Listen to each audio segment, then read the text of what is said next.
You like the town car?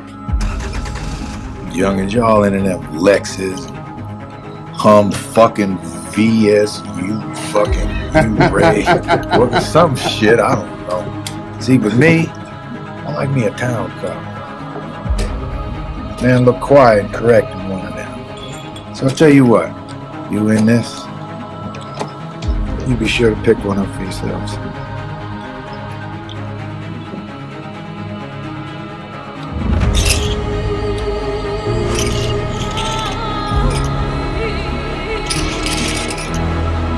Bye-bye. Showtime.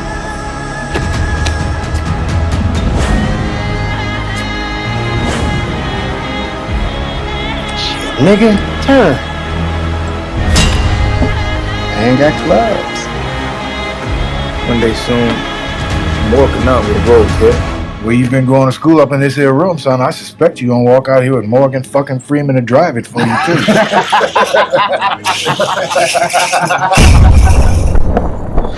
Alright, y'all. Today, my intentions are to dissect a particular statement on the show.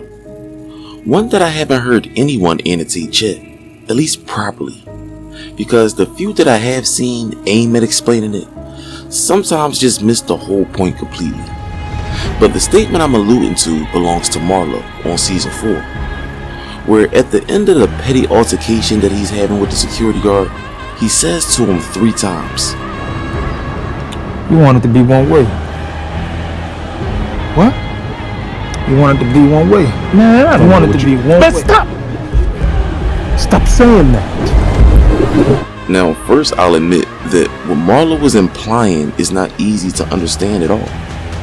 That this statement just might be the most infamous and ambiguous one of the entire series, given that the security guard is also confused, which he has every damn right to be. He has no idea why Marlo stole this lollipop, or what the hell he's talking about in defense of it. But through the semantics of the dialogue, we're going to link this one scene to multiple other ones to try to provide it more meaning. And hopefully viewers can appreciate the brilliance of this show a little bit more. But first thing first, let us reacquaint ourselves with the scene in question. The fuck? You think I dream of coming to work up in this shit on a Sunday morning? Tell all my friends what a good job I got? I'm working to support a family, man. Pretend I ain't talking to you. Pretend like I ain't even on this earth. I know what you are. Now, I ain't stepping two, but I am a man. And you just clip that shit and act like you don't even know I'm there. I don't. You can't just let any old motherfucking nigga get in your face. I'm here. Look, I told you I wasn't stepping two. I ain't disrespecting you, son. You want it to be one way. What? You want it to be one way. Man, I don't want know it to be one But way. Stop saying that. But it's the other way. Alright, now the first scene that is parallel to this one is the basketball game in season 1 with Avon and Joe, which I think is undeniable given the context. It highlights how both Avon and Marlo handle their losses. But the presence of a game is what links these two scenes together. Avon loses a ball game, Marlo loses a poker game. Avon loses 100K, Marlo also loses 100K. Now, it doesn't say that Marlo exactly loses 100,000, but we can assume given how much he tells Chris to take out for the next poker game. I got another game. What you done already? Learning their ways requires some patience. Some money too. How much you need this time out? 150 for the dope. 150. I'll take that chicken nose full one day soon. Take super stick too. I'm walking out with the roads here. Take them all. Else, maybe I'll get bored.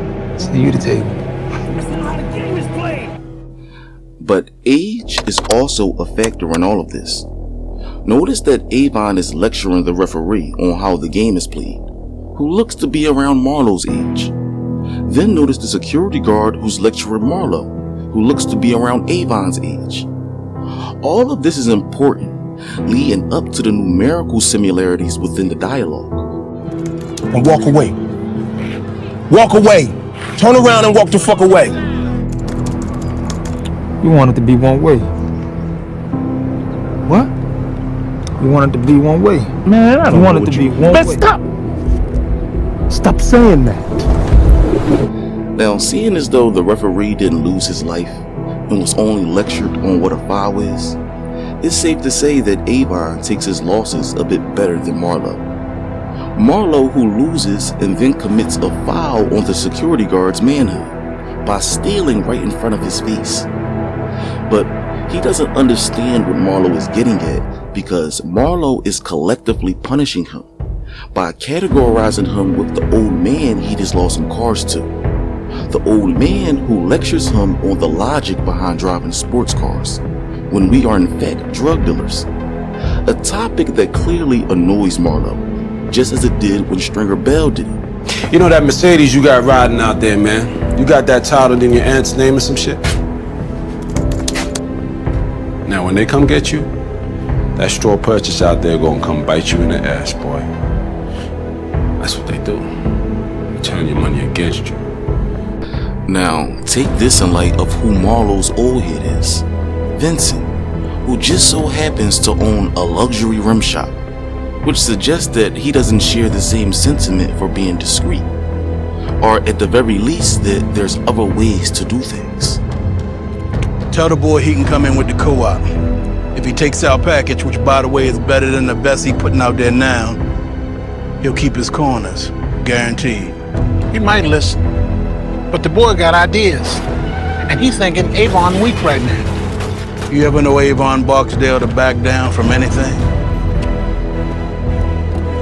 Now keep in mind that ideology is present in almost every scene of the show, and what Marlo is doing is categorizing this man by way of principles and placing him on the side of Avon and his predecessors. See, the undertone of Marlo's statement denotes to a transitioning of eras, the dichotomy between traditional values and progressive ones, or simply put, the logic between old heads and young boys. Because from Marlo's perspective, this is just the same old talk of being discreet by way of driving average cars, yet being over dramatic when it comes to homicides. This is the same old talk of respecting the working man, yet killing them when it benefits you, but complaining when I disregard them altogether. It's a different day, different old head, but the same old talk of rules and traditions. The shit out there now ain't like it was when he was coming up. Back in the day, punk nigga like Marlo steps out, breaking the rules and shit, he find himself in the back of a car trunk on the way to Lincoln Park. No doubt, we did that shit right. Word was your bond, man looked out for his own, knowing he in the family. They weren't coming from, but today, it's all fucked up. Now, when discussing the good old days, right, there is a tendency amongst old heads to view their era or their prime in the game as some type of ethical golden age, some magical time in the streets where no rats will make it to trial, and even the suckers will keep their word and honor a debt. Well, I intentionally highlighted some of the hypocrisy surrounding these perceived principles and morals upheld in the past, specifically Avon and Stringer's reign around season 1 and season 2, which was nothing short of a catalyst for Marlo's later exploits in season 4 and season 5, because in particular, traditional principles like respect for the working man, no killing women and children, no getting high off your own supply, all of these were just vestiges during Avon's time and completely non-existent during Marlo's. These corner boys we dealing with, I don't think they even listen to their own people. Well, you best watch your ass, because the slingers out here, they're like the crack babies. Man, every year everybody's like, yeah, these kids out here, they're a new breed. I ain't never seen nothing like this before. This the end of the world now. Look around, you fuckhead. This seemed like the dawn of a new day to you. Marlo Stanfield, a.k.a. Black, was the spawn of the Devil King. I see. Y'all damn near had him on this murder. What happened? Found him with 2 in his chest and 1 in his mouth. The bracelet led us right to the spot where he fell. Those things work. Marlo's serious. That motherfucker's real. Boy, Marlo. Marlo, who the fuck is Marlo? He tied to one of the mobs? Young boy. Running on his own, too. Got maybe 15 spots along here and the avenue.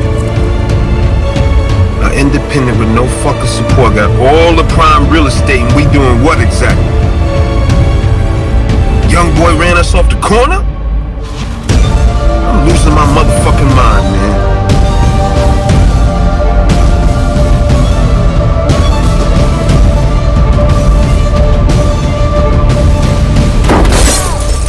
What is the other way?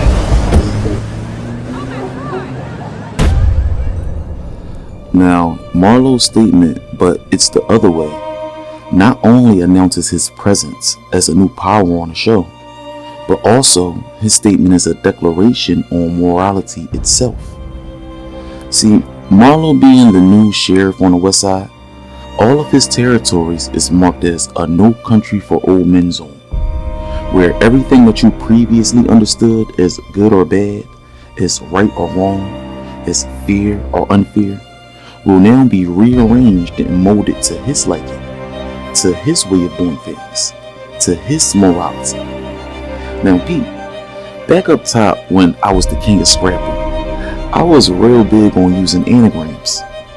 And an anagram is simply a word that can be rearranged and formed by using the letters of another word or phrase. So for example, how the letters of the word later can also form the word alter or alert. Now, given that the creators of the show are not arbitrary in the naming of these characters, it is no coincidence that the name Marlo is an anagram of the concept moral. My name was on the street. And we bounce from this shit here, I'm gonna go down in them corners, let the people know. Word did not get back to me. Let them know Marlo stepped to any motherfucker, Omar, Barksdale, whoever. My name is my name.